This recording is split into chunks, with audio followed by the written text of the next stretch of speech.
What's going on, everybody? Welcome to PFF's live college football preview show. So glad that you guys are here hanging out with us as we get you ready for a jam-packed, full of entertainment slate of college football. We haven't been able to say that over the last couple of weeks.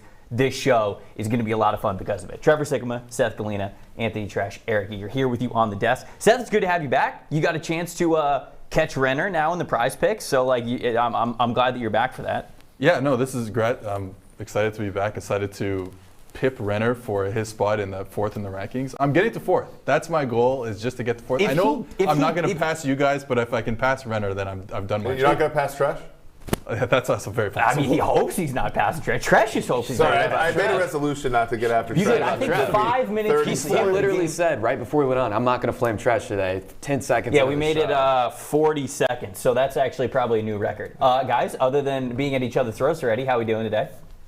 I'm doing great. I don't know about you, Eric. You seem fired up today. I do seem fired up today. I'm excited. Last night, the Chanticleers got back on the saddle. Our Chants. Yeah, it was a did not cover the opposite of a great game. Yeah, but yeah, it's a great week of college football. Some opportunity on the betting markets as well. It is. This is going to be a fun week of college football, and if you can feel that there's a little bit more energy on the desk, it's because we're not alone here. Kendall's not alone on the bar set either. We have with us the tailgate duo of Mike Renner and Austin Gale here. It's because this week's slate of games is such a party. So we feel like we had to get the tailgate group in here with us, fellas. And Kendall, how are we doing today? The energy is immaculate. I can't lie. Like with this one and this one on either side, it's going to be a good show. Mike and I are prepping for the flight to Jacksonville for the world's largest outdoor cocktail party. Wow, Florida, he got it. Georgia. He got the name. It's going to be an absolute treat. You can't call it that anymore, though. You can't call it that anymore. It's the rivalry by the river or something. I'm calling it the world's largest outdoor cocktail party, and we're starting the cocktail party here, fellas. Wow, there it is. There it is. It has to be done. Starting it off. It has to be done. Starting Mike it off. just goes straight to it, doesn't he? Austin's he's already got the foam on the mustache. That's fantastic. This That's show- fantastic. Tailgate beers, by the way. Tailgate beers. Foam on the mustache was one of the candidates to be the tailgate, title. It went with tailgates instead. So it didn't make it. That was more vague. That was probably, they probably could sell a little bit extra merchandise if they went with something a little bit different. We've got so many games we want to get to. We're previewing the top 25. We've, of course, got our power rankings, all the details that we're going to dig into. Eric already mentioned the bets, but before we get to that, the really cool thing that Western and Southern is doing right now, they're teaming up with PFF's own Chris Collinsworth to share insight that can help you get ahead on both your fantasy and financial scoreboards. You want to hear about Chris's old playing days or some behind-the-scenes stories with Al on Sunday night, or if you just want to know the need-to-know questions for your financial future, now you can ask about both. And every football or financial question that you ask them gets you a chance to win a fully catered party for February's big game at the end of the season. Go to westernsouthern.com/askchris to get your questions in. One more time, westernsouthern.com/askchris. If you're watching this on YouTube, it's right below. You'll be able to see it. You can see the link. You can get right to it. Remember, Western and Southern, they get you rest assured on game day, no matter what your financial situation is. We got to get into the top 25 here because at the top we got Georgia, not really a surprise. Cincinnati, number 2, okay, that was expected. Alabama all the way back up at number 3. That pesky Alabama just cannot go away. Seth, you still feel that this is one of the best teams in the country, do you not? I do feel it's one of the best teams in the country, but I have some reservations a little bit. Now, I do think they are ranked number 3, and that's where they should be, but I do have some reservations. First of all, on offense, one of the best third and fourth down offenses in the country this year and in the PFF college football era. Is that sustainable going forward? We don't know. And on defense, they're getting torched in man coverage right now. This is an Alabama Crimson Tide team getting torched in man coverage, something we don't see a lot. Tennessee hits some big plays against man. Texas A&M hits some big plays against man. Are we looking at a little shakier foundational team here by the Crimson Tide this year? I think that's a fair question. Right behind him, and it's kind of if Alabama slips up, who's going to take their place? And I feel like the team that everybody's talking that could take their place is Ohio State. We see a lot of Big Ten teams kind of hanging around that 5 to 10 range at the AP Top 25. We've got them in our power rankings pretty high as well. But Ohio State seems like that team. They seem like that steamroll kind of team that could really make the jump. Yeah, the bar for them is to win out right now, right? They have to win out in order to make the college football playoff, and the easiest way to do that is to not only be favored by multiple scores in every game, but to cover those numbers, right? To leave no stone unturned. We saw that with Alabama against Texas A&M. They were huge favorites. They got behind in that game. They came back and took a lead, but ultimately when we play games close like that, what Seth's talking about, which is third and fourth down variance, turnover variance, it can come back to bite you. If you're Ohio State and you're sort of leaving no doubt to some of these offensive drives and defensive drives, I think they have a shot. So to me, that's why they're third in our rankings, and also why I think they have a really good inside track to that slot in the college football playoff. What about the bar peeps over there? What do you guys think? Top 25. Any teams really standing out for you? I know who stands out for me, and it's Notre Dame at 11. Wow, still shocked. A sleeping giant. Shocking. In the college football playoff scenario, 8th best odds according to PFF. Not according to me, that's according to PFF. Eric Eager over there. And you just look at their schedule going forward. The best team they play is a 4-2 Virginia team. They should be favored in every single game. Not a difficult schedule. There's a good chance they end the season 11-1. And at that case, you have the Big Ten likely to cannibalize itself. You have teams ahead of them, whether it's Oklahoma, who's not looking good right now, almost lost to Kansas, that the chips could fall correctly to where Notre Dame could backdoor one. Leave it to Mike Renner to take like a 9-1 odds and say it's like puff it up to what to what it's supposed to be. I agree, Mike. If every single team ahead of Notre Dame screws this thing up, then let's put them in. I just don't think. There's chance. I want to see Notre Dame in the easiest path of any of those teams in those top 10. No, I want to see Notre Dame in there just to see them play Georgia and then watch Mike Renner watch that game, because it would just be the saddest thing ever. Do you want that shirt? They make the playoff. In that shirt. I will say, going back to what he said, PFF, 8th best odds to make the college football playoff. They also have the 81st easiest strength schedule. It's middle of the pack. It's a very easy schedule down the pack. The only other teams ranked inside the top 10 on the AP top 25 with the easier schedule is Georgia. And Georgia's obviously a lock to make the college football playoff. So Notre Dame is a dark horse. But the conversation for me is always, why are bad football teams, obvious not top 4 football teams, obvious not top 4 football teams, vying for this sneak-in situation to the college football playoff? When did bowl games stop mattering? Was it with the college football playoff? Because at this point, Notre Dame would be better off getting a bowl game and winning rather than getting blown out by Georgia in the college football playoff. It's the regular season has always mattered. It's how do you finish your regular season? If you've lost 2 games, you don't have an argument to go into the college football playoff. And that's what it would take for Notre Dame to get there. It would be everyone to have lost 2 games. They're obviously not jumping a 1-loss Ohio State, 1-loss Oklahoma. People need to really fall off again. Yeah, I agree that I would rather probably see a Notre Dame. Would you guys rather see a Notre Dame than Oregon? If Oregon won out, Notre Dame won out. Well, I mean, yeah. Just because we have rooted interest with Mike here, to see him depressed after that loss. That's the only reason why. Yeah, I mean the quarterback play for Oregon is just not that's why we don't have them. We don't have any Pac-12 team in our top 25. I don't think, and to me that's because of just sort of the strength of the muddy the waters there. I agree with Mike. If there's a bunch of teams that melt down in the second half of the season, Alabama loses one more game, for example, to Georgia in the SEC title game, Ohio State loses again, maybe even Cincinnati drops one, then Notre Dame's in the conversation. That is why the simulation likes them, because they are a marquee team, and the committee picks marquee teams when they have no other choice. Oregon's currently 7th. 7th again. They're all the way back up to 7th. Have we learned nothing? We don't even have them in our top 25. They're not even in there. We don't have them in as a top 25 team in the country right now, and they're number 7 for the AP poll. I feel like that game against UCLA was a battle to see who could beat more Dorian Thompson-Robinson in that game. It was interception went ahead, and it's that was it Dorian Thompson-Robinson who ended up being more Dorian Thompson-Robinson? Exactly, okay. Vintage. But Anthony Brown tried very hard, and that's why they ended up only winning that game by 3. You know what team is in the top 25 that we're not talking enough about that I think would beat Notre Dame and is undefeated? Our Wake Forest Demon Deacons. I think they would beat Notre Dame. They've been absolutely phenomenal on the offensive side of the ball from a passing perspective. I mean, they had that slow mesh RPO offense. Of course, they've been great, efficiency-wise when running that. But too, when Sam Hartman's got to, do some work in the true drop-back passing game, he's been great. I mean, that's why they're top 3. But no disrespect to the troops, but how many points do you have to give up to Army before you're disqualified for the college football that was playoff? the game of the year. 70-56, right? Yeah, exactly. That was 70 points Total on one of the most disrespectful things we've ever said on this show. Yeah. Wow.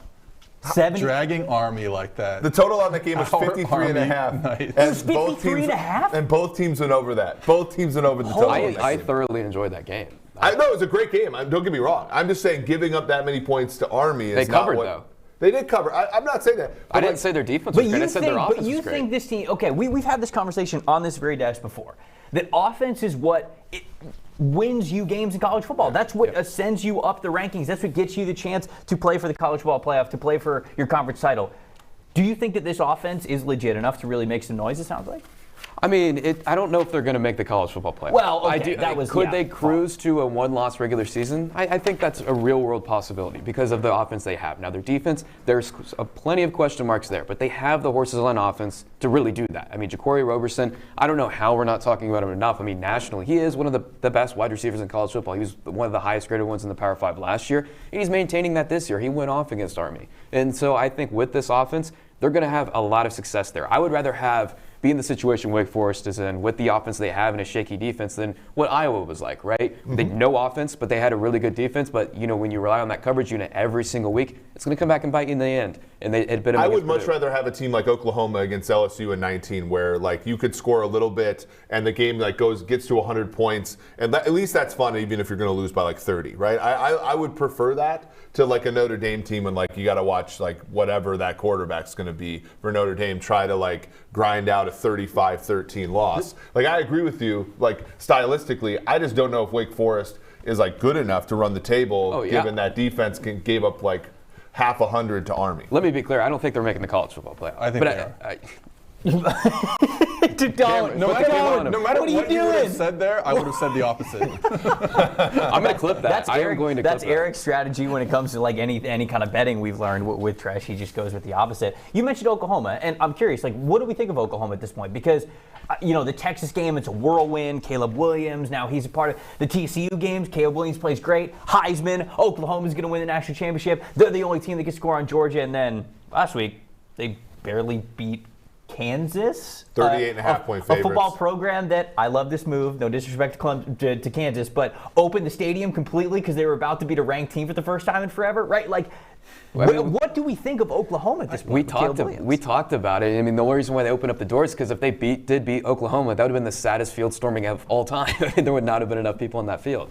I think what scares me about Oklahoma going forward is that we're going to get Bedlam to end the season, which might be an undefeated team and a one-loss team, I think. And we could get Bedlam again in the Big 12 championship game. And you know how Bedlam what happens in Bedlam all the time? Oklahoma wins. So that, I think, kind of scares me a bit. Entertainment-wise, we're talking about entertaining teams in the college football playoff.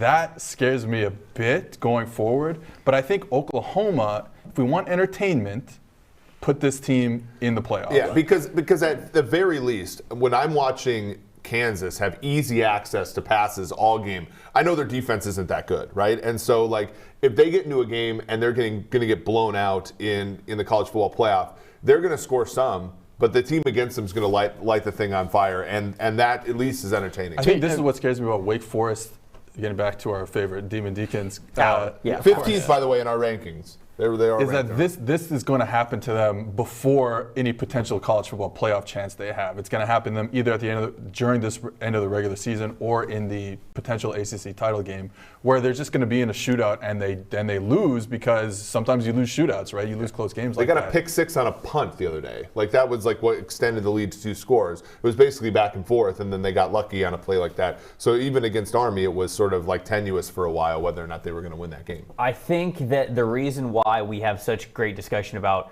college football right now and the parity in it is because the quarterback storylines are still not exactly what we think. It's ever changing throughout the season, which means that big boards are changing, rankings are changing. We're looking at things with the NFL and the NFL draft. And so, Mike, I know that we have had you do your rises and fallers on general big board thoughts, but let's hone in on the QBs this week. What do you got with the QB rankings and where they stand at this point in the college football season?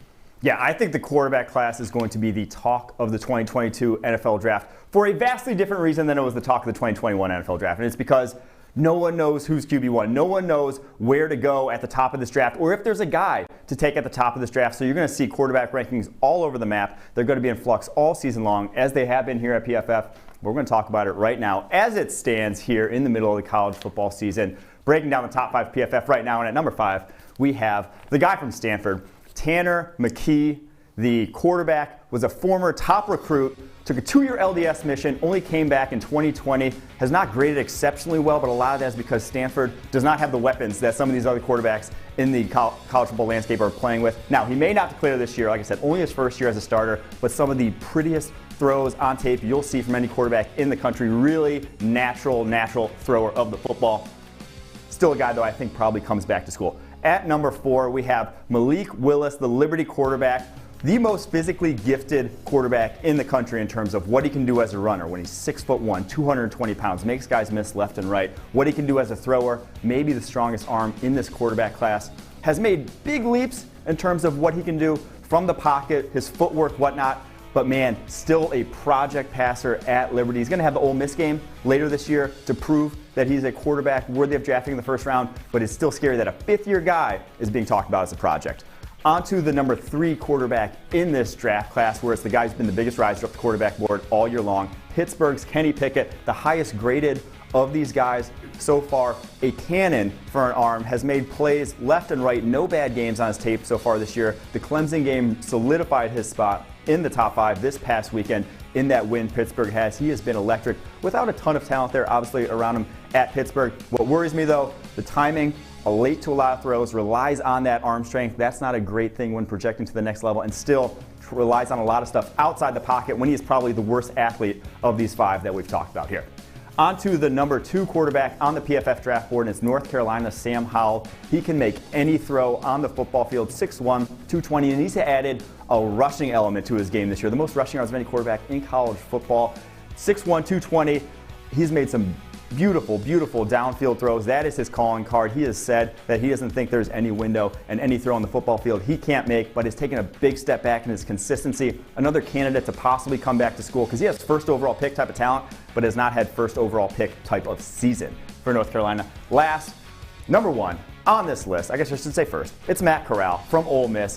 One heck of an athlete. That guy leads this rushing attack. He can make plays inside of structure, outside of structure, is very quick with his decisions, and only 6'1", 205. That's going to be the knock on him. Already banged up a little bit this season when he's gotten featured in that Ole Miss running game, but he is a dynamic athlete. I think he can put on some more mass, and arm strength, not a concern with him. And obviously, you used to look there, 90.1 overall grade in the SEC. That is first-round pick type of football that he's been playing this year. Maybe not number 1 overall pick, but I think you can pencil this guy somewhere into the first round.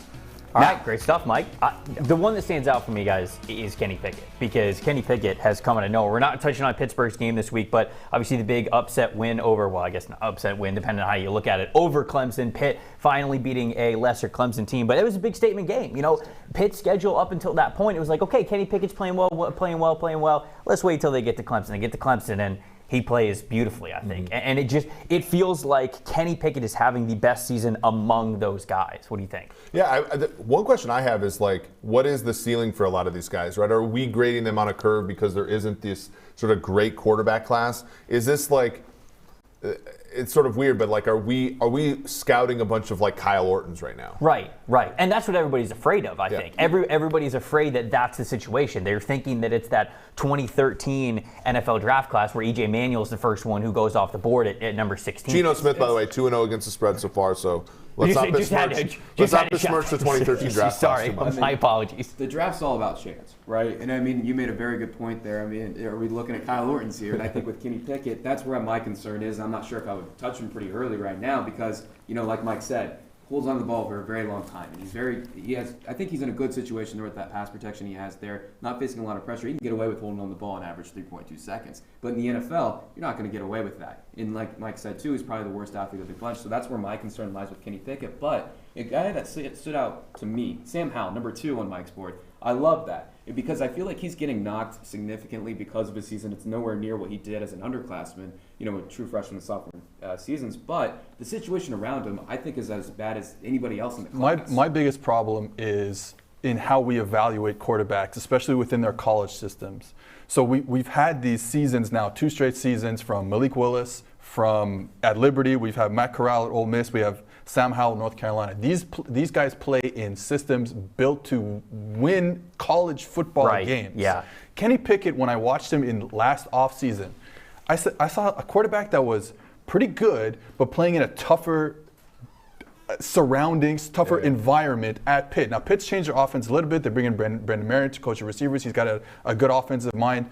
But I looked at Pickett and I said, what would happen if you put him in the Ole Miss offense? What would happen if you put him with Hugh Freeze at Liberty? What would happen if you put him, Dylan Gabriel was a big-time pick for us last year, and he played in an easy mode offense. So I'm always concerned about these type of evaluations, and it's hard. It's always going to be hard to look at these guys through the lens of an NFL quarterback when they're playing in weird situations. Well, so would you prefer a player, like in this, I'm making a generalization here, but would you prefer a quarterback who had success in sort of more of like a Big Ten offense, where you're sort of shackled essentially by like the structures that like an offense would in the NFL, whereas like you have to overcome the kind of stuff you're going to have to overcome in the NFL, which is like a lot of coordinators just don't give their quarterbacks a chance, right? Whereas in college football, the thing I think is beautiful about it is that sometimes there are a lot of coaches who give lesser skilled quarterbacks a chance, right? Like you look at Hartman and Wake Forest. We talk about Wake Forest, like that system gives kind of crappier quarterbacks a chance to look good, right? And then when they get to the NFL, it's like this guy can't play. And I'm curious to hear what Seth thinks about this, because I know that you watch a lot of tape when it comes to high school football, college football, NFL football. So much high school football. And you see, you coach high school football, so that's kind of where that came in. You're not just on the recruiting trail, just trying to come up with your own star system. I didn't mean that, but you watch these guys play, and almost like what Eric just said, the Big Ten used to be known as this you called it a pro-style offense, right? Because it mostly resembled what the pro level was. But it feels like more and more every year, the pro level is taking these college type concepts. So is that phrase, I'm almost like outdated at this point? Well, I think what the new college football offense is, like I'm talking about, and specifically with Liberty, with Ole Miss, with North Carolina a little bit, is you're talking about a super spread offense, sideline to sideline, and what we're going to do is we're going to put our receivers on islands, one-on-one on the outside, and we're going to throw 9 balls. We're going to throw balls. We're not going to have the quarterback read the middle of the field where it's more dangerous and where more interceptions happen. When we throw the ball down the sideline vertically, nothing bad can happen except an incompletion. You're not getting a safety over the top. It's tougher for a cornerback to win, get an interception on a 9 route. So we're spreading you out as much as possible. And then if you're giving us light boxes, we hand the ball off, we run some RPOs. Sure. That is not what the NFL is. So the NFL has incorporated RPOs. I mean, the highest team in the NFL is probably got a 25% RPO rate. That's about half of what like Minnesota runs, the Minnesota Golden Gophers run. So like it's not quite there yet. And that means for me, a quarterback that I really like, who plays in not an easy mode offense, a harder offense, and that's Carson Strong from Nevada, who plays in the original air raid offense, which has to a certain degree become outdated. It's weird to even talk about the air raid as outdated because sometimes you still feel like you're living in 2005. Yeah. However, I'm sure you do. No, Seth, I'm a fan of the run and shoot. That's how old I am. Hawaii, baby. Hawaii, baby. Yeah. So this is a guy that I really like because he's asked to make all these reads over the middle of the field that a lot of college teams have kind of already gone away from. But it's also why you see, like, as somebody who's bet Nevada, now they covered last week, and we talked about that on the show. It's why sometimes when you look at the talent level of Carson Strong and you're like, oh my gosh, he's one of the most talented quarterbacks in college football. Let's bet him. And then they don't necessarily perform as well on a team level. Sure. It's because, he's essentially giving us a great NFL eval while giving us kind of a crappy college product. Like that's something to consider when betting these games is like, it's not always the best NFL caliber quarterbacks that give you the best college football bets. All right, so I know that the tailgate people over there are monitoring the YouTube chats. Yes. They're seeing everything that's going on. I'm curious, what do you guys think about this current crop of college quarterbacks or that kind of landscape? And anybody firing up anything interesting over in the YouTube chats? Yeah, Mike and I have talked a lot about this quarterback class for 2022, and I think any random analyst will have a different ranking of the top 5. It's, it kind of depends on the flavor you're looking for. And I think there's a lot of conversation around the offenses they're in, the supporting cast. It's not as simple as we had last year, obviously, with Trevor Lawrence, Zach Wilson, Justin Fields, etc. As for the chats, a lot of personal questions. What school would you pick to start at quarterback, knowing you get a full 4 years of any school in the country? I picked USC. You picked USC? Yeah. It's beautiful. It's beautiful. It's beautiful. Do you just want a so good it's college like just experience? location. So like, I know I'm not going to the league. What am I picking Hawaii? Am I picking Hawaii? I'm 5'9" with a noodle. Okay, I'm not going to the league. All right. Yeah, but you say you're playing for 4 years. I'm playing for 4 years and having a great time. You're playing for 4 years. You go to USC. You don't even know who the head coach is. I don't know, like anybody. Who do you? I'm picking the hometown University of Cincinnati Bearcats, Nippert Stadium, as my home field. He doesn't count. He doesn't count. He's going. You're going full I don't even bias. understand. You're fueled by Skyline Chili The at this hometown point. McGill University. Austin literally went to San Diego State. San Diego, the most beautiful city in the country. They said I couldn't pick SSU. Oh, okay, gotcha. Okay, okay. Like San Diego State, like almost nothing is asked of you at the quarterback position. You can kind of coast. If you get that starting job, and the total on the game is 39.5. You can just hand the ball off, throw on third downs, and you're in a beautiful city. And those uniforms are fine. I will say, Austin. I mean, if I want to be good, I'll go under wherever Lane Kiffin is. There you go. If I want to be good, but if I want a good That's time, true. then I mean that's a completely different. I feel like I would argument want to go to Oregon just because I absolutely love Oregon's uniforms. So like I would do it just for the IG aesthetics every game where I could post like a different kind of jersey, but I probably wouldn't be very good. So like maybe I'd do like Boise. Well, you instead. fit in Oregon as a quarterback if you weren't very good. Okay. All right. Currently. No disrespect to Herbert. Jeez, okay. We're off the rails here. All right, so before we get into our game previews, I want to talk to the people about Pristine Auction. This is your go-to place for signed sports memorabilia. All the auctions, they start at $1, and that's what kind of style it is here. If you search for a team, if you search for a player, you're going to be able to find what you're looking for, and everything starts at $1. That means you can get some serious steals on some really great autographed stuff. Use the promo code PFF. You get $10 off whatever the first auction is that you win. Not just the first one that you bid on, it's the first one that you win. You can see all of that over at pristineauction.com. And we've got something added that we're throwing into the mix. We're partnering with Pristine Auction to give away a signed, I have it here.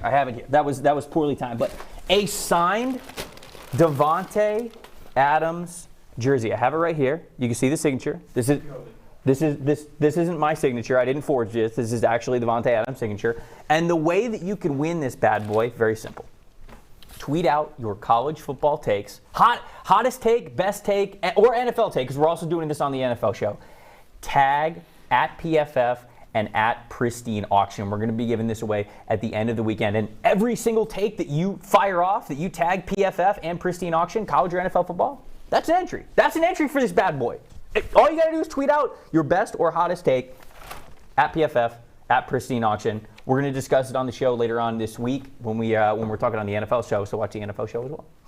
All right, let us get into our first game preview, which is Ole Miss and Auburn. Last week, I can't remember if it was on this show or if it was on The Jump with me and Anthony, where I said, Auburn's not just this team that we can completely sleep on. Like, I think that there's a chance that they're plucky against Alabama, and here's another instance where I think that this could be a good matchup. For as much as we have Heisman frontrunner in actuality in Matt Corral, and maybe Heisman frontrunner in theory only in Bo Nix, like we've wanted it to be for the last 3 years. I'm just curious what you guys think of this matchup here, because there's a lot of different narratives going on. Heisman and Bo Nix, those two do not belong in the same sentence. I have heard people say these words for 3 straight years. That's why I said in theory. I mean, in theory. The recruiting here's the one thing there, I want to say about Bo Nix before we get into this. This is Bo good. Nix, You said this with conviction, so I'm really excited about this. I'm not going to say Bo Nix is this amazing quarterback, but I wonder what we would think about him. Going back to our last conversation, I wonder what we would think about him if he played with Lane Kiffin, if he played under Hugh Freeze, if he played under the same offenses that are letting their quarterback flourish.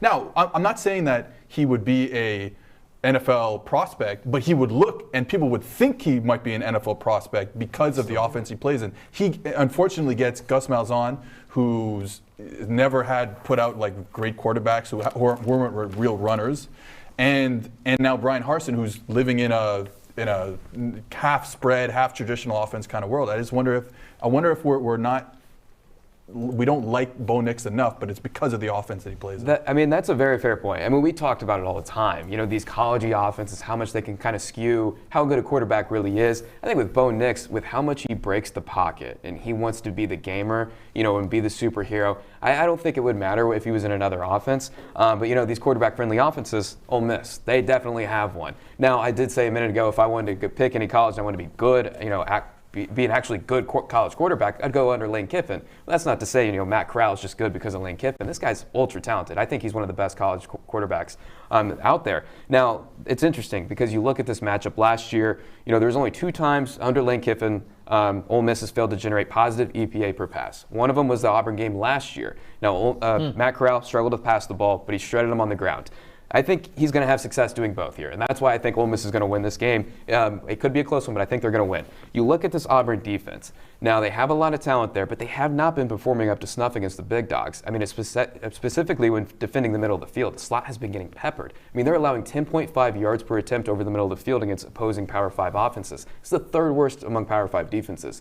That's where Lane Kiffin lives. I mean, they're going to thrive there. We saw that, against that big Bama game, one of the ones that we'll always remember, back in 2020, they just went over the middle of the field every single time, ignored the outside. I think they're going to do that, and I think they're going to have a lot of success there, and I think Matt Corral's going to have another big day on the ground. Yeah, I think it's interestingly, what we've seen though is the fact that Bo Nix has a higher percentage of big time throws than Matt Corral does in our data. That's kind of something I don't think anybody really realizes. That's why our model actually liked Auburn at 2.5. It's now 3, so the market kind of agrees with us. If you're going to bet with the Ole Miss folks, wait until make sure that you can get a 3 and you don't have to settle for the 2.5. Given about 4% of college games land on 3.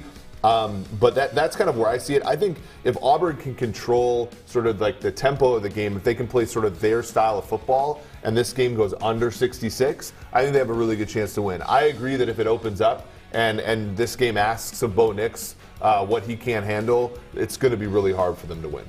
I think that, first thing I'll say about Matt Corral playing in this Lane Kiffin offense that makes things a little bit easier for him is that he is still, I agree, I think he is still a very good quarterback. I think he's done a lot to get better this season. His feet are tied together more, his feet are a little more crisper, and he can throw the ball anywhere on the field. And I think this matchup specifically is super interesting stylistically, scheme-wise, because you have a team like Ole Miss that like to spread you out. And what a lot of teams like to do against this type of offense is play cover 1 man. Well, guess what Auburn likes to do? They like to play cover 1 man all freaking day, all day. But are they good at it? That's the question. They can stop the run in it, but they haven't been able to stop the pass. However, the interesting thing is when Ole Miss sees cover 1, again, when they're throwing the football, they've been okay, but they can run the football against cover 1. Yeah. And they've started to use Matt Corral. We saw the injury. Maybe he wasn't going to play against LSU because they ran him too much to deal with all this cover 1 that they're seeing. I wonder if they do that, if that's the game plan again, is to say, hey, we have to use Matt Corral as the extra person in the run game. And if that's the case, I like Ole Miss going forward. Auburn does do a lot of cover 1 stuff, but the only quarterbacks that they've faced yet that have graded above 80, both the Georgia quarterbacks. That's it. That's all it's been. So they have that success. They like running cover 1, but it's been against lesser quarterbacks. Now they get a better one. So I'm wondering that that's an interesting part of the matchup. LSU tried to cover 1 the whole game last week against Ole Miss, and LSU doesn't have the players, and Ole Miss does have the players to beat them. So you wonder now, does Auburn, who's really living in this world, do they feel more comfortable playing it? Do they have the slot corners to deal with it? And clearly that's been an issue, like you said. Picks around the table. Who are we taking? I'm taking Ole Miss in this one. I think Ole Miss is going to win, and I'm taking Ole Miss with the points, obviously. Yeah, like I mentioned a minute ago, taking Ole Miss. I mean, Bo Nix may have a higher rate of big-time throws, but Matt Corral, significantly lower rate of turnover-worthy plays and negatively graded throws, and I think that's what's going to put him over the hump. I think the best bet in this game is under. Ole Miss, they're getting totals in the high 60s all year. Last week's game against LSU went under. I would if now it's at 3. I don't think I'd pick this game against the spread. At 2.5, I would take the favorite in Auburn. Yeah, I'm going Ole Miss to cover 2.5 and over. I think the problem with the LSU game last week is that LSU's offense just couldn't do anything. And I think Auburn's going to move the football, and then you're going to get a 35, but don't you think moving 32. the football is going to be I agree that if they're not capable offensively, they're not winning this game. There's no way Auburn wins this game if they're not capable offensively. But if that's the case, I do agree. They move it to the 50, they punt, right? They play decent enough defense. I think that's why under is probably the better play. If this game's a shootout, then a lot of the questions we have about Ole Miss are answered with a no, as far as their defense and things like that. Ohio State, Penn State's the next game I want to talk about. It's still a top 20 matchup. Penn State not as high as they used to be in the ranking, but this is still a top 20 matchup. And I think it's one of the big ones everybody circles when they go, okay, the Big Ten's going to cannibalize itself, right? They're going to eat each other alive. This is one of those matchups where that could be the case, again, in theory. But it wasn't Illinois, Penn State, the Big Ten eating itself alive? It wasn't. It wasn't I enjoyed it. I got into it with Trev about this. I thought it was one of the best games I've seen this year. What did you get into it with me? You said you did not overtime like it. is terrible. Galina, I now love you that. gotta- The whole you have end of to the game answer I love that was an overtime. abomination to football entirely. I told you. That's why I'm so excited for Iowa, Wisconsin here. That both teams should have gotten a loss after last week. I grew up in the Midwest. I like that ugly brand of football. You grew up in the high-scoring SEC. But in this one, I don't think it's going to be one of those. Wait a sec. Whoa. You remember Alabama versus LSU in 11? That was like 9-6. I don't remember that. Yeah, it was pure. Yeah, it was pure football. Yeah, it was pure football. That was football at its best. How many years ago was that? You have to. I know, Trent, you were 4 years old when the game happened. I get that, but That's actually 7. Okay. Damn, that's embarrassing that wasn't that far off. No, that was But like, 7 but years. I is not seven, reject the idea. I reject the notion that like just because a game sucks, it like was what football was meant to be. I hate that idea. I just hate the new overtime rules. They're the worst. Like that game went under the total and at 9 overtimes. And at 9 overtimes, whatever it was. Seth will have my back here. I like the new overtime. No, hang on, listen. That's a bad bet, Treash. Listen, He said that with confidence, I too. love the new overtime rule because it shows who's the better coaching staff too. Because you get these intricate play designs, and that's when I think you can kind of get over that who the better team really is. That's what I like about it. But last week, the players were just so bad, didn't really matter. The problem is getting deeper into your 2-point conversion playbook means you're just grasping for straws at some point. That's a part of the game, man. That's a part of the game. All right, we're going to run That's like 4 saying- verts here. That's We're like going to do liking a what? hockey team for their shootout ability. We're not talking about hockey. I'm always talking about hockey. Yeah, nowadays. this is pro hockey. Follow that PFF Pro stat. hockey focus. Okay, anyway, this game, Ohio State, Penn State. Let's focus in. Yeah, I think Ohio State's going to win and by Shocked. a lot. Yeah, Shocked. I think they're going to cover that 18.5. You look at what they've done over the last 3 games. Since C.J. Stroud's returned to the lineup in Week 5 after he sat out in against Akron, supposedly nursing just a little minor shoulder injury, completely different quarterback. I mean, everybody wrote this team off. They thought they were dead, no CFP. I was one of them. We all were one of them. But now here they are, and I think that they're probably the best offense in college football. You look at all those metrics that they're leading in. First in PFF passing rate, most efficient passing attack. I mean, no turnover-worthy plays, explosive pass rate through the roof. C.J. Stroud has been dealing. Accuracy has been night and day compared to what it was. He went from throwing 35% of his passes over 10 yards downfield as completely uncatchable to 21%. On throws of 10-plus yards in the last 3 games, he is 31 of 43, 657 yards, 11 touchdowns, no picks. That right there, and you pair the improvements he's made, from a mechanics perspective, we talked about this a lot, but also too, you have the best wide receiver room in college football. You have arguably the best running back in college football with Travion Henderson. Holy cow. A true freshman. It's absolutely unreal. And then also the best offensive line, one of the most favorable schemes by design. That has the perfect storm right there. With Penn State, you look at Sean Clifford. Over the last 3 games, he's been Sean Clifford. He's kind of been what we know him to be, poor passing grades repeatedly, and Penn State has not been able to move the ball. So I think Ohio State's got this. He's also not healthy. He was a question mark as to whether he was going to start last week, and then he did start, and a lot of people bet Penn State, and a lot of people got broke off of it. I'm not I do like Ohio State here. I have in my notes, I think they cover every game the rest of the season. Why? Because they're reliably good at offense, and they can continue to do things that just score points. And when you have to cover these biggest spreads, you need to score every possession, and they average 0.25 expected points running the ball, 0.41, almost a half a point every time they drop back to pass. That's why, despite Treash having it, I also like Ohio State minus 18.5. I also have Ohio State minus 18.5. And you talk about the offensive line. I think that's been incredible for them this year. We know the players on the offensive line have always been good at Ohio State.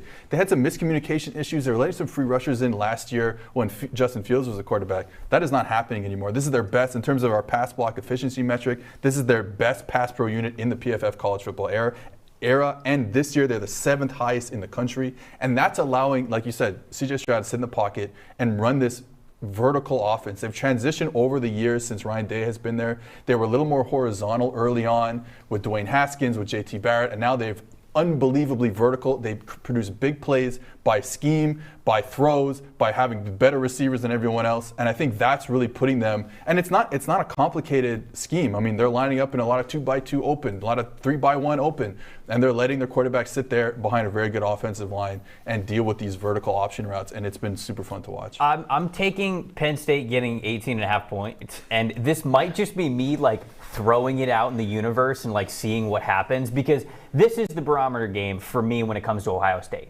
Is this another version of the 2014 Ohio State team that lost to Virginia Tech early on in the season, lost that second week, and then came on to just steamroll everybody onto winning a national championship. Now, a lot of the teams that Ohio State has faced since their loss against Oregon haven't been really great. Penn State, for as much as they can't really move the ball, they've got some dudes on defense. Arnold Ibikade, they have Jaquan Brisker, Joey Porter Jr. All of those guys have above 80 PFF grades. Like, it's a solid defense for Penn State.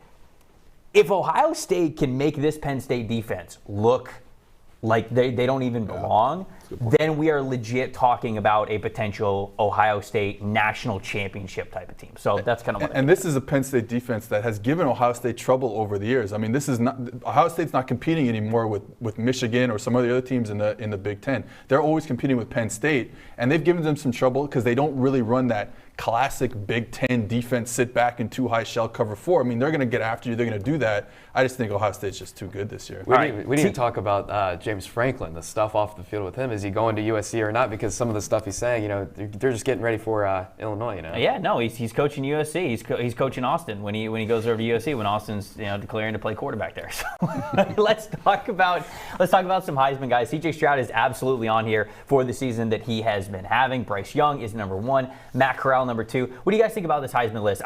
Bryce Young, it feels like he's been at the top almost the whole season. Is that the way that it should be? I'll start with Eric. I think Bryce Young and Matt Corral at this point are a little bit overpriced. You can actually shop around and get Corral about 3-1, but like the time to get Corral was obviously a lot earlier in the season. Like I think Stroud's the guy here that you have to bet at value at 5-1 because when you look at this, like if Alabama loses another game, like he's out of the conversation. If they lose to, if he looks terrible against Georgia in the SEC title game, he's out of the conversation. And then with Corral, like they're underdogs this week to Auburn. Like they could very well lose that game. He could very well not look great. And Stroud, we're just talking about how they could blowtorch the rest of the Big Ten and get to that sort of point, right? And so at 5-1, I like the value. Pickett at 10-1 is, I think, kind of like a cute little bet there, but I don't think it gets there. You don't think it's tempting?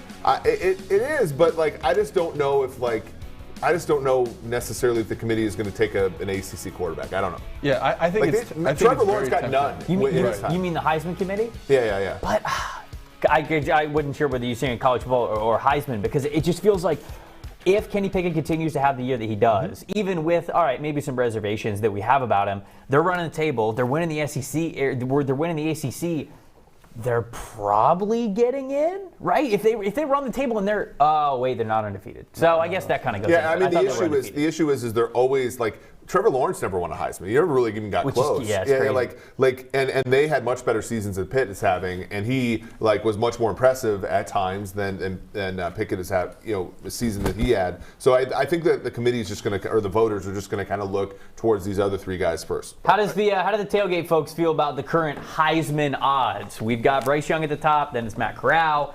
C.J. Stroud's right after him. How do we feel about this list, guys? I think my favorite bet of this group is definitely C.J. Stroud at plus 500. I would agree with Eric that the prices are a bit rich for Young and Corral. And if Stroud wins out, goes into the playoffs, I think you could see his numbers probably be the best. But some other things I want to call out. The pristine auction call out. We've got some good takes here. Green Bay Packers are going to win the Super Bowl. Ooh. Justin Jefferson should have won Offensive Rookie of the Year. The Bucs without Gronk are still the best team in the NFL, and Alabama won't make the playoffs. Those are the only 4 in contention. You have a 1 in 4 chance right now to win the Devontae Adams signed jersey because those other none of those takes have a 1 in 4 chance of. Well, I guess the Jefferson one is. I feel like they're just kind of like trying to grease our wheels, because like they're going with what PFF said. Justin Jefferson. You were holding up the Devontae Adams jersey, so they're going to talk good about the Bucs. You have Mike here wearing a Georgia polo, and then also the Packers. I was just about to say shout out to my dad, who I'm sure is the one who said the good things about the Tampa Bay Buccaneers on the show. So I think the best question that we've gotten though is who would last longer on The Bachelorette out of these 2. It's me. Wow. It's awesome. It's definitely awesome. For sure awesome. I can play the game. I think it is awesome. I wouldn't even be we on an already have episode. the bar with Mike. I wouldn't even be on an episode till episode 10. Like, wait, that guy's still here, and they're like, oh my god, I have to give this guy a rose just for pure Survivor's tactics. Austin's greatest characteristic is outlasting people. It's true. It's true. All right, so we're going to keep you guys here because the next game that we're previewing is the world's largest outdoor cocktail party. That is the nickname of the Florida-Georgia game. It's Florida-Georgia, people.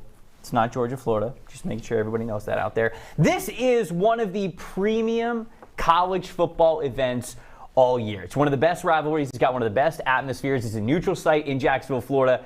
Guys, I'm just going to open this up to you guys. Your podcast is called Tailgate. It's your entire brand. What do we think about this game, and what do we think we might see with the on the tailgate slate here with you guys this weekend?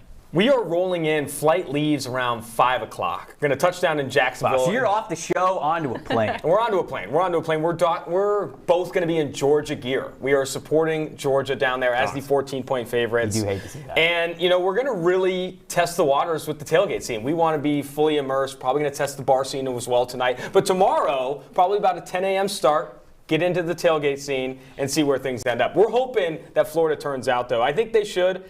Like right now, you look at the cash and ticket splits, everyone's betting on Georgia. Everyone sees Georgia not only winning but covering this number. But I'm crossing my fingers for a better game for Florida. Yeah, I love Georgia in this one, and it's that nameless, faceless, five-star defensive front that just annihilates every single team that they come in contact with. Here are some of the names of the guys in their front seven. You got Jordan Davis, Adam Anderson, Nolan Smith, Jalen Carter. You couldn't have more boring names, but these guys are all legit NFL prospects. You left out Nakobe Dean, who's got a cool name. It's a sweet name, but Quay Walker. But that is a front seven that is loaded with NFL players, more so than anyone I've seen in the past 5, 10, whatever years. This front seven is going to eat in this game. What about tailgate games? What are you guys doing once you get in there on Saturday? Yeah, what's your you have like top? a top 3? You got like ranking, like tailgate game rankings? I got a top 5. Okay. He wrote him out before the show too. He was very adamant to get these right. Okay. I am let's hear it. Midwest through and through. I've lived in Wisconsin, Illinois, Indiana, Ohio. There's nothing else to do in these states besides play tailgate games. So, this is the definitive. That's so true. This is the definitive ranking. Number 1 is cornhole. You can't beat it at a tailgate. It's easy to play. You can hold the beer in one hand while you're playing. AKA bags. Bags, whatever you want to say. I don't call it bags anymore. I grew up calling it bags, but I have a thick Wisconsin accent. And when I say bags, people mistake it for something else. You sound pretty dumb. Exactly. Number 2, beer die.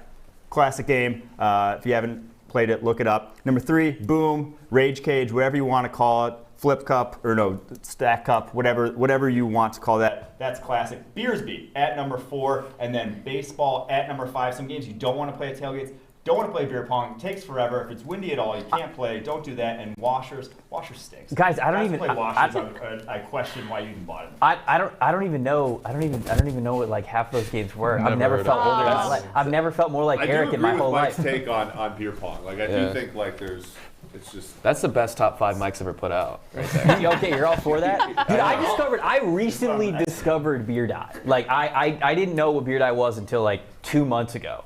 And now I'm just absolutely addicted anytime. If that's the case, we got to break in Rage Cage. Anytime. Yeah, I didn't even know what number 3 was. I didn't even know what he was talking about there. Like I said, I've never felt. I think it's important to identify the core tenets of top 5 drinking games at tailgate. It needs to include a ton of people. That's why you avoid beer pong, opt for baseball. True. Got to be higher, really competitive, especially for early in the week. And then you also got to drink a lot. And Rage Cage, of all of those, you drink the most. Okay, all right, so that's fair. All right, so I got to. In Canada, we just drink because we're not children, so that's really the big difference. Labatt Blue. Is that what the home beer is? Labatt Blue. You get some Molson. Come on now. Oh, Molson's. That's what I always get a hockey game. See, we're back on pro hockey focus. All right, Florida, Georgia. These guys preview that game. What do we think about it? Florida, this is supposed to be a big-time rivalry game. It's supposed to be close. It's supposed to be one of the most anticipated games of the year. Treash, you're looking to be like, that's not going to be the case. Yeah, I mean, speaking of cocktails and beer, Florida backers are going to need a lot this game because I think Georgia's going to win by a lot. They're going to win by a lot. I think they cover that 14 easily. Now, I don't need to talk and just praise all these Georgia defenders again because we've been doing that every single week. They're a different animal. We all know that. They're first in every single metric you could possibly find.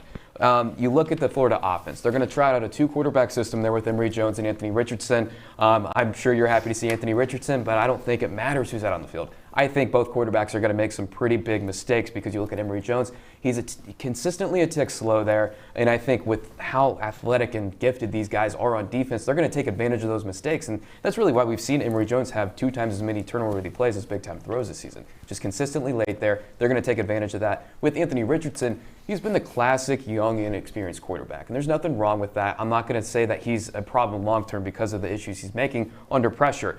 Sometimes you see these superhero type of plays under pressure. You just kind of lob up a pass.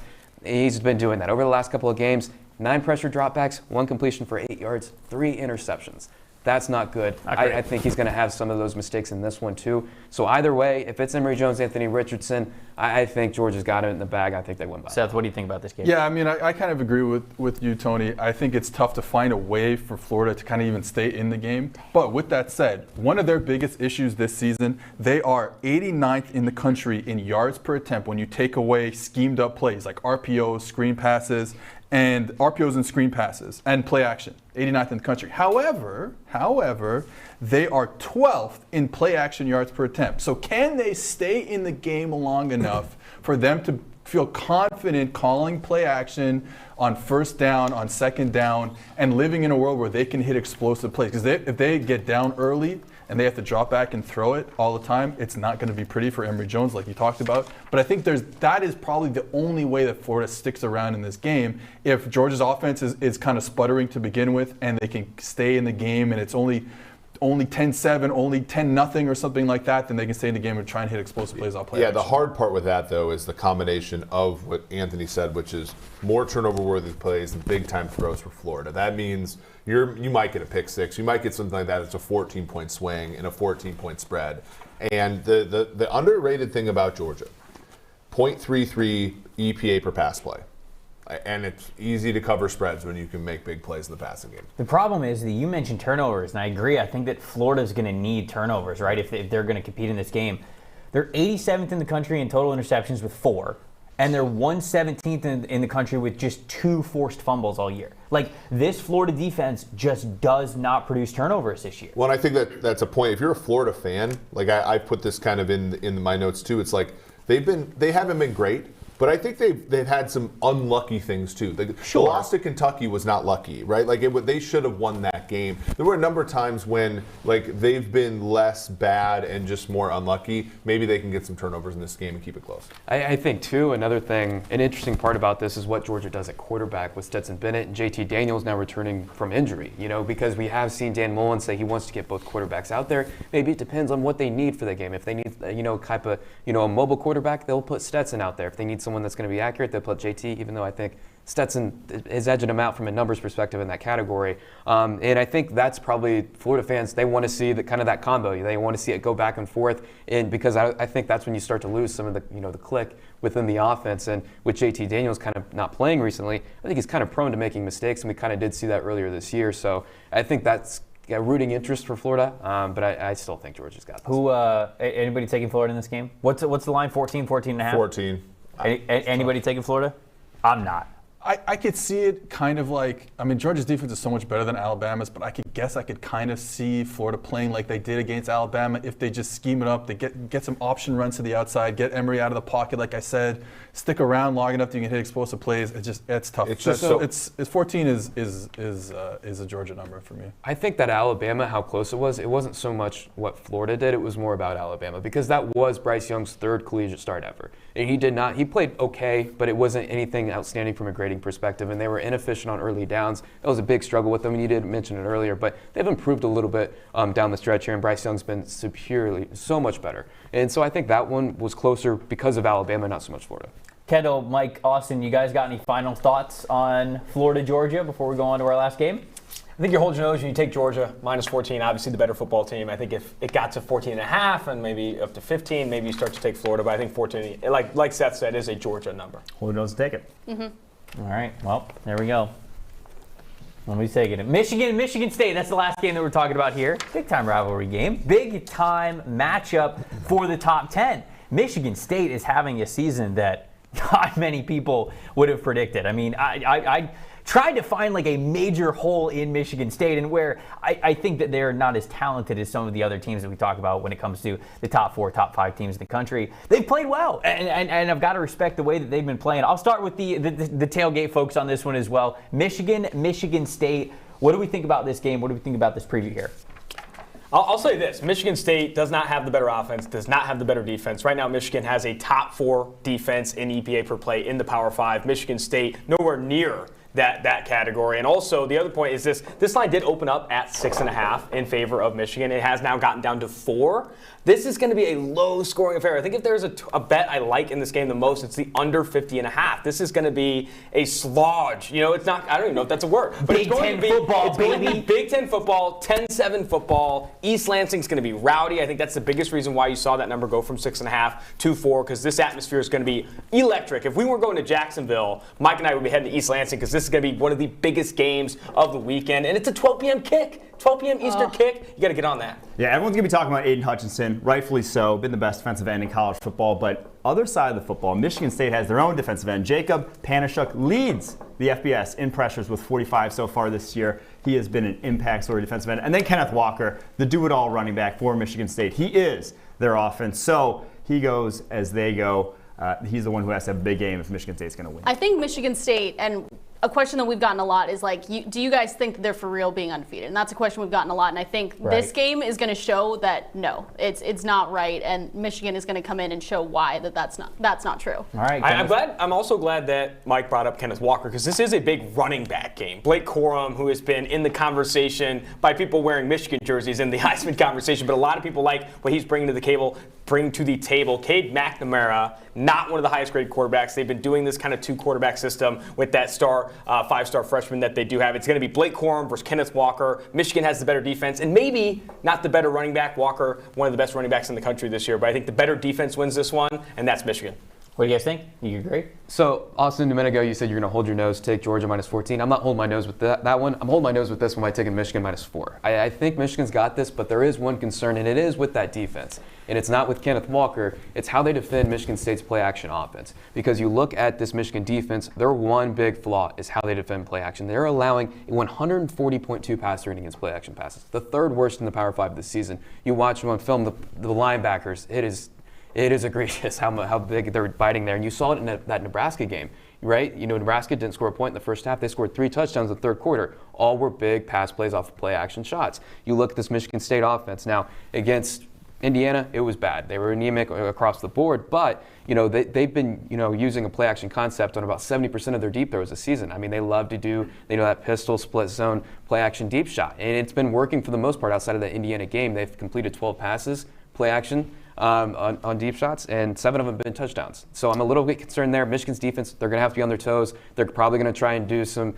interesting trick plays there, because they also have 3 flea flicker touchdowns on the year too. So it's going to be a tough one, but I think Michigan's got it. The Michigan linebackers are just they're still reeling for the Don Brown days. Solve your problems with aggression, right? They see the play action, they're like bulls seeing red. They're just going after that. But I think it's funny you bring up Don Brown, but I think this is one of the reasons, and I love Don Brown, the former Michigan defensive coordinator. Now he's the defensive coordinator at Arizona. I love his defense, but I think they needed a change away from that high aggression, cover one, gonna blitz you till you die defense.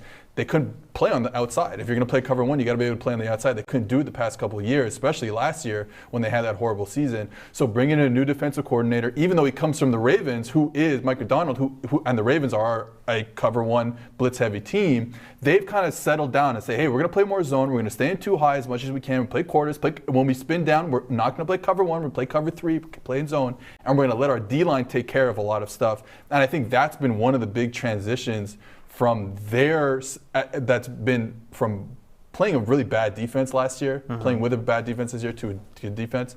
Now, in this game, it's all going to come down to the trenches, which we like.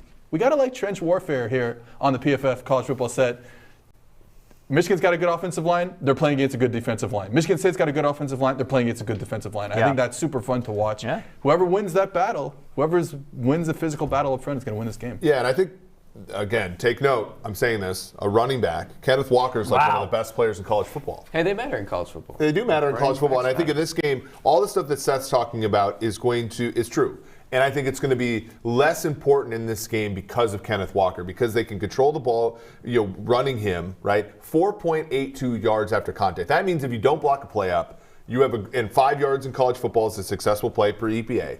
Even if you don't block a play up, he is on average getting you a successful play. He's moving the chains. And on the other side of the football, I just don't necessarily know, you can't win that kind of game in the SEC against, the really great offenses. You can win with that kind of play in the Big Ten when you're playing crappy offenses on the other side. So to me, he's the reason why, if you're going to give me, and it was 4.5 early in the week, as Austin said, the sharp money is on Michigan State. I will take +4, thank you very much, in a game like this. I do think that, I totally agree with you. Kenneth Walker matters for this game a lot because when I went down and I tried to find, like I said, I tried to find a big hole in Michigan State. I was like, okay, they're going to get exposed, right? Where is it? What is it in? They've scored a decent amount of points against some teams. They've even had some stingy. Jalen Naylor's had 3 touchdown games. Good defensive games against some teams. And I kept trying to find, like, okay, they've got this, they've got that. Peyton Thorne actually had some better games than I thought, the quarterback there at Michigan State. But what I found is that Kenneth Walker can pick up where Peyton Thorne cannot. And it does not work the other way around. In the games in which Kenneth Walker has not rushed for over 100 yards, and there's been 2, it's been the Nebraska game and the Indiana game.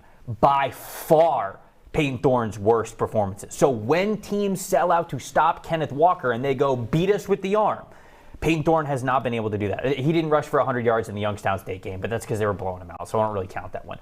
So that's kind of where I see this. And when you look at Michigan's defense, number 1 rush defense in the country, according to our grades. So that's where I'm taking Michigan State with the 4.5 because I think it's going to be a back and forth slugfest. I'm going to take the team that's getting 4.5 points. Mm-hmm. But I do think Michigan's going to win this football game because of that reason. We talk a lot of, everybody talks a lot about Mel Tucker, right? But I do think the unsung hero of this team Future LSU head coach Mel Tucker. Oh, exactly. Okay. You better hope he takes Jay Johnson, the offensive coordinator, with him because he's the unsung hero of this team. What he's done with this offense is honestly remarkable. Nobody was expecting this team to be anything remotely competitive, and here they are. I mean, he's done a wonderful job, scheming up that offense, one of the top play callers in college football. I think there's an interesting thing. You talk about how important the running game is for Peyton Thorne and the Michigan State offense. Mm-hmm. I think the same can be said about Michigan on the other side of the field with Blake Corum, Hassan Haskins, two really great running backs and a great offensive line. They made Zach Charbonnet expendable, and he's like one of the best players in college football too. He's one of the best players in the Pac-12. That's a different brand. Yeah, that's true. So I think Cade McNamara needs that type of. I think Peyton Thorne's probably a little better quarterback, but still, Cade McNamara can look good if you give him a running game, give him play action. Even though this is going to be the game that tests whether Ronnie Bell, who Michigan lost early in the season, there was their best receiver, is how important was that loss going to be? Sure. Like, can they have a guy who just wins one-on-ones outside? And Austin mentioned him too, J.J. McCarthy, the 5-star true freshman. I still think he's the guy that needs to start in this offense. Is he going to probably turn the ball over a little bit more? Yes, but the high end, what he gives you on the ground and with his arm, I think that's probably in their best interest to go ahead and play him. But if they get down, I'm curious to see how they kind of use him because, Jim Harbaugh's publicly said they want to find more snaps for him, and they have been doing that over the last few weeks. If they go down early, do they make a pivot? Do they put JJ out there? Give a different element. It'd be interesting to see. All right, it is Prize Picks time. Time to get some scores on the board here with Prize Picks. If you guys are new here, what we've been doing is we've been having 3 prop bets that we look at every single show. We each pick them, and then we've been keeping score throughout the season. Pretty sure Eric is still in front because I think all of us just got one game. That was a rough week for me. I know you guys didn't catch up. That was a missed opportunity for me. That was my chance to really catch up. But yeah, there we go. We only had one each among us. Eric is still in front when it comes to the season. We're gonna get the tailgate peeps involved, and I don't know. Are we giving Austin his own column? Is Austin also like picking with Mike? I don't know what we're doing here. But Kendall, tell us what the prop bets are for this week. I feel like Austin gets his own column if he can catch up with Eric. And I think everyone needs to just try and beat Eric this week. So that's what we're going to try and do. Okay. So to start off, Caleb Williams, over under 229.5 passing yards versus Texas Tech. I'll start off with you, Anthony. What do you think? I'm always first. Yeah. It's all right. I'll go over. I think Texas Tech's defense is really bad. Just fired their head coach. They're a little bit in shambles. And I think Caleb Williams hits us over. I find myself in a precarious position because I agree with Treash. I'm going to go over. I think, to his point, Texas Tech, I have it's seared into my brain how much Texas threw on them, how much success they had. I think that the only leak here is that Caleb Williams is capable of long touchdown runs, which could take a whole drive away from him and 50 yards, let's say. But this is a low total, and I know Kansas gave them, I think the Kansas game was mostly noise. So give me over. I got to go over as well. Texas Tech's defense is not very good. Howard, all right, I'm going to ask you guys a question right now. With Texas Tech, are they going to get the just fired a head coach bump this week? Like we've seen throughout sports history, we've seen that you fire your head coach, your players rally around the new guy for 1 week. We saw it at LSU recently. Are we going to get the Raiders? Are we going to get this type of performance from Texas Tech? Does Texas Tech have the players to, like, they can rally around, they can have the rah-rah, but are they still going to, like, all of a sudden become really talented? With respect to this bet, though, I think the longer Texas Tech stays in the game, the more passing yards Caleb Williams is going to get. So, like, I think with respect to this bet, that it actually makes it more likely. Fine, I'll go over. I wanted to go under, but I just can't do it. We're all agreeing on the desk. What are you guys picking? I'm going to go over as well. Bottom 20 defense in EPA per play, that's Texas Tech. 229.5, I like Caleb Williams going over. He's the highest graded quarterback in the country, according to PFF right now. Yeah, I'll go over as well. I mean, Lincoln Riley scheme defense against Texas Tech. I like Seth going over if you had playing QB. Can I change my answer? Yeah, this is boring. We can't all be the same. I'm going under. Okay, I'm going there. under. I like it. Kendall, make the amendment. I'm going under. I like it. You're going under. He's gonna rush for a bunch of yards. Texas Tech is gonna give him the easy stuff, and he's not gonna have to win it with his arm. There, I convinced myself. Okay, all right, there we go. What's the next one? All right, next one. Kenny Pickett over under 314.5 passing yards versus Miami. 314. Eric, I'll start with you. I actually am going to go over here. I was burned by him last week. I do think he is sort of on this sort of Heisman wannabe ACC run here. It's obviously under his average. Miami's not a very good team. And so I do see him going over this in a lot of different game scripts. I'm going to go over. Seth? I'm going over as well. I just like Kenny Pickett, and I think that Miami's defense has been not as good as they would have hoped this season, and I think Kenny Pickett goes over. Everything with Miami has been it's not great. It's really not great. I'm going to go under. I'm going to get one back here. I'm going against Eric. I'm going to fade Eric, and I'm going to go under. I think he goes below 314. I'm also going to go under. So now I'm double against Eric. So we're really putting the pedal to the metal here. What do you guys think over on the bar? Going over. Miami's defense stinks. Kenny Pickett right behind Caleb Williams, second highest graded quarterback in the country. Yeah, I'm going over as well. I would really like Kenny Pickett's Heisman odds at plus 1,000 because they don't play a lot of good defenses going forward, like he said, with Miami. And Pittsburgh, with their football team trying to, obviously recruit, want to get him yards, want to get him stats, to get him in that Heisman conversation to promote their school. So I think they'll let him throw into the fourth quarter, even if they're winning. That's the only thing that worries me. I don't think it's going to be close at all, but I think they're going to keep picking in at the end and just be like, just go for 500, my guy. Just pad the stats. So I don't know. I'll still go under. Awesome. Well, last one, C.J. Stroud over under 289.5 passing yards versus Penn State. Seth? Well, so this is interesting to me. So his season average is 327.5 yards. So 289% is a very big difference in the season average. So you want to go over, but here's my thing, because I think everyone else is going to go over, so I'm going to go under. I'm taking a chance here. I'm going out from the deep end. You don't know us. I'm going to go under, and I'm just going to say they blow out Penn State. They run the football. Traven Henderson has a big day. So he has a very efficient 288 yards passing day. But that's exactly what I think, too. I think with the running game that they have that's explosive, can get 70-yard runs, and with the spread the way it is, he might be out of the game by the third quarter. And so this is one where I do think, to your point, he's not going to go under because he sucks. He's going to go under because this is the game script that's going to behoove this. So you're going under too? Mm-hmm. I thought I was going to be the outlier. I'm going under too.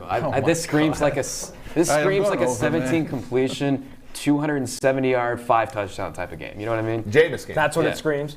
Yeah, screams that. You heard that all on the screen. What did you do last week? Dream about it. I'm going under. Here's the actual analysis. Now, no screams here. Penn State, a top 20 defense in EPA per play. It's the first good defense on this prize pick slate. C.J. Stroud, I think, goes under in the game script as well. They're 18.5-point favorites. They should Take be out running those Nova the ball. games. Take out the Nova games. I'm not taking out stuff. You're over here on screens. No, look at what they did against Power 5 offenses, though. That's going to change significantly. This EPA per play screams defense is good. I'm going over with C.J. Stroud. I'm going a lot of overs here, but I'm going over because I think these wide receivers for Ohio State match up really well against Penn State corners, some bigger, more physical guys, but I don't think they're going to get their hands on guys like Olave and Wilson, who are technicians. So I'm going over. I think he has a lot of open windows. I'm going under. I'm going under as well. So you started off thinking that we were all going to go over, and then literally everyone on the desk just went under. I want to say something before we get out of here. Oh, are you ending the show? I'm going to end the show. Oh, that's it? All right, ladies and gentlemen, this was the PFF. We had 2 more game previews, but I guess Seth says we're just going to we're done. I'm just kidding. I just want to say, you're a white collar away from looking like the youngest priest of all time right now. Does anyone else want to get one in? Yeah, I think everybody's. No, you can't. We can't get them all out because then people got to tune in for next show. I think Trev's the only one, right? No, because we're cool, man. We're cool. fine, We're yeah. cool. Download the Prize Picks app. Use promo code PFF. Deposit $20, and you're going to get a free PFF Edge subscription. You can download it in the link right below the show if you are watching on YouTube.